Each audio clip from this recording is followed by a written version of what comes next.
Hi friends, రోజుకు ఒక మంచి మాటలో ఈరోజు అనుభవే జ్ఞానం 9వ రోజు చెప్పుకుందామండి. మరి నిన్న దాదాపు 2 రోజుల నుంచి కూడా ఈ మంచి మాటను పంపలేకపోయానండి. నేను రాజస్థాన్ వెళ్ళటం, సో ఆ జర్నీలో ఉండటం అది సాధ్యం కాలేదు.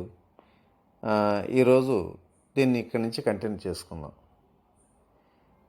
మరి నిన్నటి రోజున కూడా ది లా ఆఫ్ కర్మ సిద్ధాంతాన్ని ఈ సృష్టి యొక్క మూల సిద్ధాంతాన్ని పోల్చి చెప్పుకోవటం, మరి ప్రస్తుతం జరుగుతున్న సంఘటనలు పరిశీలించినప్పుడు ఈ కర్మ సిద్ధాంతం కన్నా మరో సత్యం లేదని చెప్పి ఎన్నో ఉదాహరణ చెప్పుకోవటం, అంటే మనం చేసిన కర్మను బట్టి జన్మను బట్టి జీవితం, ఇదే కర్మ జన్మ జీవితం అని కూడా నిర్ధారణ చేసుకున్న సంగతి చెప్పాను కదా. ఈరోజు మరి ఈ కర్మ గురించి మరి ఎంతోమంది మహాత్ములు యోగులు చెప్పినటువంటి సత్యాన్ని కూడా ముందుగా కొంత తెలుసుకుందాం. నిజం చెప్పాలంటే ఏమాత్రం నమ్మని నేను ఈ కర్మ సిద్ధాంతం గురించి వాస్తవం తెలుసుకున్న తర్వాత మరింత లోతుగా మరి మహర్షులు మహానుభావులు చెప్పిన సత్యాలను కూడా తెలుసుకోవటం జరిగిందండి. ఇవన్నీ విన్న తర్వాత నాలో అపోహలన్నీ పూర్తిగా తొలగిపోయాయి.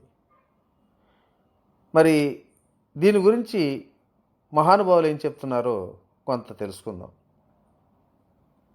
ప్రతి క్రియకు వ్యతిరేక దిశలో సరి సమానమైన ప్రతిక్రియ ఉంటుందన్నది సార్వజనీయమైన సిద్ధాంతం. దీన్ని భౌతిక శాస్త్రంలో న్యూటన్ సిద్ధాంతం అంటే, ఆధ్యాత్మిక శాస్త్రంలో కర్మ సిద్ధాంతం అంటారు. ప్రతి కార్యానికి ఒకానొక కారణం ఉంటుంది అన్నదే దీనికి మూల సూత్రం. ఏ కార్యమైనా కారణం లేకుండా ఉండదు అంటారు హేమాడ్ పంత్. గతంలో మనం తీసుకున్న నిర్ణయాలే మన ప్రస్తుతాన్ని నిర్దేశిస్తాయి.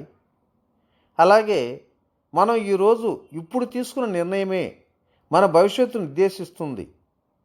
కర్మ 2 విధాలుగా ఉంటుంది. ఒకటి బంధించేది అయితే, రెండోది విమోచన కలిగించేది అంటారు శ్రీకృష్ణ. పరలోకంలో స్వర్గ నరకాలు అనేవి మన మానసిక స్థితులు మాత్రమే.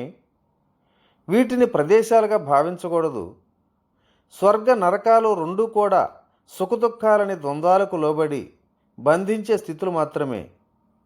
స్వర్గ నరకాలనేవి మానవుడు భూమిపై గడిపిన జీవితం యొక్క నీడలు మాత్రమే అంటారు అవతార్ మెహర్ బాబా. ఈ ప్రపంచంలో మనం ఏం చేస్తామో దాని పర్యవసానం కష్టసుఖాల రూపంలో అనుభవింపజేస్తుంది. వ్యక్తిగత సుఖాల కోసం చేసే కర్మలు జీవుని బంధిస్తే, లోక కళ్యాణం కోసం చేసే కర్మలు జీవుడిని బంధాల నుంచి విడిపిస్తుంది అంటారు స్వామి వివేకానంద. దేశానికి రాజ్యాంగం ఎటువంటిదో సృష్టికి కర్మ సిద్ధాంతం అటువంటిది. జీవిత చదరంగం లాంటి ఒకానొక ఆట. దీన్ని మనం సృష్టికర్తతో ఆడతాం. మనం కదిపే పావుల పేర్లు ఎంపికలైతే ఆ సృష్టికర్త కదిపే పావులు పర్యవసనాలు అంటారు మల్లాది వెంకటకృష్ణమూర్తి గారు. మనిషి మరణించినప్పుడు అతడి సంపద గడప దాటి రాదు. బంధుమిత్రులు శ్మశానం దాటి రారు. కర్మఫలం మటుకు ఖర్చు అయ్యేంత వరకు జన్మజన్మలు వెంటాడుతుంది అంటారు యోగ వేమన గారు. ఈ జగత్తు అశాశ్వతమైనది. జ అంటే జనించేది, గా అంటే గతించేది. కర్మబంధం ఉన్నంత వరకు ఈ జగత్తు మనల్ని వీడదు అంటారు శ్రీ రామకృష్ణ పరమహంస గారు. విత్తు చిన్నదైనా దాని నుంచి పుట్టే మర్రి చెట్టు చాలా పెద్దది. అలాగే చిత్తశుద్ధితో చేసేది చిన్న పనైనా సరే ఫలితం మాత్రం అపారంగా ఉంటుంది అంటాడు యోగ వేమన. మరచిపోవాల్సిన విషయాలను గుర్తుంచుకునే ఈ సమాజం గుర్తుంచుకోవాల్సిన విషయాలను మాత్రం అస్సలు పట్టించుకోవటం లేదు అంటారు సద్గురు జగ్గి వాసుదేవన్. పాపం కానీ పుణ్యం కానీ పిండిన వెంటనే పాలు ఇచ్చే గోవులు వంటివి కావు. అవి నాటిన విత్తనాల వంటివి అంటారు శ్రీ సత్యసాయిబాబా. మీకు లభించే ప్రతిఫలం మీరు చేసుకునే కర్మలను బట్టే అంటుంది ఖురాన్. ఒకరి రక్తం కళ్ళ చూసినవాడు దాని పరిహారంగా అతని కారణంగానే రక్తం కారుస్తాడు. తన జీవిత కాలమంతా దుష్టుడు బాధను పొందుతాడు అంటుంది బైబిల్. దైవం ఈ భూమి మీద పుట్టి మనిషి కావాలి. మనిషిగా ఉన్న మానవుడు దైవంగా ఎదగగలగాలి అంటారు అరవిందుల వారు. గతంలో ఉన్నంత కాలం ఘర్షణ తప్పదు. గత జీవితమే వర్తమానం ద్వారా రూపాంతరం చెంది భావి జీవితం అవుతుంది. మన వర్తమానమే మన భవిష్యత్తు అంటారు జిడ్డి కృష్ణమూర్తి. నువ్వు తిన్నది దాణ, ఇతరులకిచ్చింది దానం. నువ్వు కోసుకునే పంట నీ గతం, నువ్వు నాటే విత్తు నీ భవిష్యత్తు. కర్మ బీజ రూపంలో ఉండి అది పక్వానికి వచ్చినప్పుడు ఎన్నో రెట్లు అధిక ఫలితాన్ని ఇస్తుంది. ఎకరాలలో ఆవరించే మర్రి చెట్టు మూలం నలుసంత ఇత్తనంలో నిముడి ఉంది అంటారు స్వామి వివేకానంద. మరి ఇంతమంది మహానుభావులు చెప్పిన సత్యాలు తెలుసుకున్న తర్వాత కూడా ఇంకా కర్మ సిద్ధాంతం లేదనటం ఎంత అవివేకం అండి. ఈ కర్మ సిద్ధాంతం ఉందనే నమ్మకాన్ని బాగా గట్టిగానే రుజువుపరుచుకున్నాను. అలాగే నేను లేడనుకునే దేవుని గురించి కూడా వాస్తవం అంతా ఈ పిరమిడ్ స్పిరిచువల్ సొసైటీ మూవ్మెంట్లోకి వచ్చిన తర్వాతే తెలుసుకున్నా. అందరూ ఆ భగవంతుణ్ణి వివిధ రకాలుగా చూపిస్తుంటే మరి పితామహ పత్రిజీ అసలు నువ్వే భగవంతుడి అన్న ఒక్క మాట మీద విశ్వాసం కలిగి ఈ పిఎస్ఎస్ఎంలోకి రావటం జరిగింది. మరి ఇక్కడికి వచ్చిన తర్వాత నేను తెలుసుకున్న సత్యాన్ని మీతో పంచుకుంటున్నా. వ్యక్తిగత సౌఖ్యం కోసం చేసే కర్మలు జీవుని బంధిస్తే, లోక కళ్యాణం కోసం చేసే కర్మలు జీవుడిని బంధాలను విడిపిస్తాయి అనుకున్నాం కదా. మరి మన వర్తమాన స్థితి పూర్వకర్మల ఫలితమైతే, మనకు భవిష్యత్తులో కలిగే స్థితి ప్రస్తుత వర్తమాన కర్మల ఫలితమే. మన చేతలే మన భావి జీవితాన్ని నిర్ధారిస్తాయి. మన చేతలకు మనమే కర్తలం, మన వెతలకు మనమే కారకులం.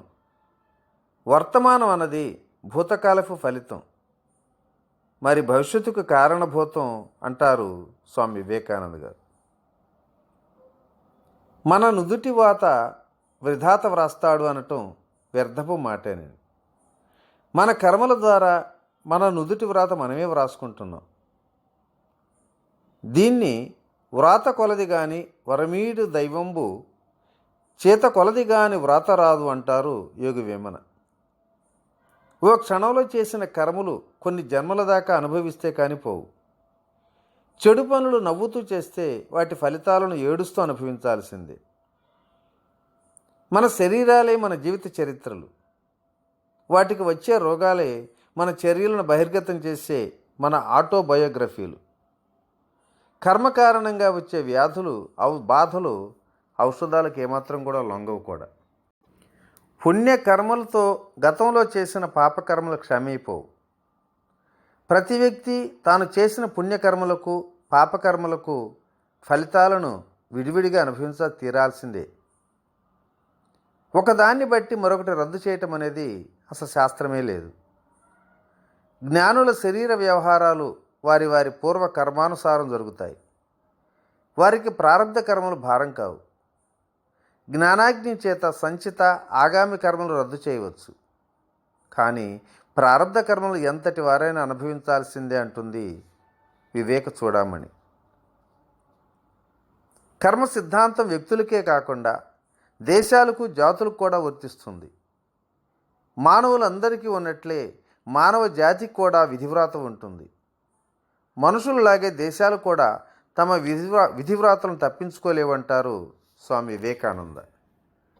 దైవం కంటే బలీయమైంది కర్మే. కర్మఫలం అనుభవించటం ఈశ్వరుడికైనా తప్పదంటారు. మూలమెవ్వరనుసు ముగ్గురిలో గల మూలమెరుగలేరు మూఢజనులు, విశ్వదాభిరామ వినురవేమ అంటారు వేమన. మూలం అంతటికీ ముఖ్యం. త్రిమూర్తులలో ఎవరు గొప్పవారు అని వాదులాడుకునే ఈ మూర్ఖజనులకు ఆ త్రిమూర్తులను కూడా వారి వారి కర్మఫలం ఆడిస్తుందని తెలియదు. దేవుళ్ళు సైతం కర్మకు బానిసలే అంటారు యోగి వేమన. మరి ఇంతమంది సద్గురువులు చెప్పినటువంటి సత్యాన్ని మనం కదనలేం కదా.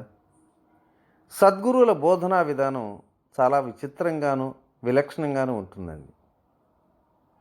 తమ శిష్యులను ఒక్కొక్క పర్యాయం నిప్పు కణికల మీద నడిపిస్తుంటారు. ఒక్కో పర్యాయం చల్లని మెత్తని గడ్డిపై కూడా నడిపిస్తుంటారు. ఆగ్రహాన్ని కనపరిచే క్రమంలో కన్నుళ్ళు నిప్పు కణికల వల్లే ఎర్రబారిపోతున్న హృదయంలో కరుణరసం ఉప్పొంగిపోతుంటుంది. నఖశిఖ పర్యంతం వారిలో ఉండేది ప్రేమతత్వమే. దేశించే గుణం గురుదేవుల్లో అసలు ఉండదు. బాహ్యస్థితిని ఆసరా చేసుకొని అర్థం చేసుకోవటం చాలా కష్టం కూడా. అంతరంగ స్థితిని అర్థం చేసుకోవడానికి ప్రయత్నం చేయాలి. గురు హృదయంలో సుస్థిరమైన స్థానాన్ని సంపాదించటం మోక్షం కన్నా కూడా అధికం. మరి ఈ సత్యాన్ని నా గురుదేవులు బ్రహ్మర్షి పత్రిజీలో ప్రత్యక్షంగానే చూస్తున్నానండి.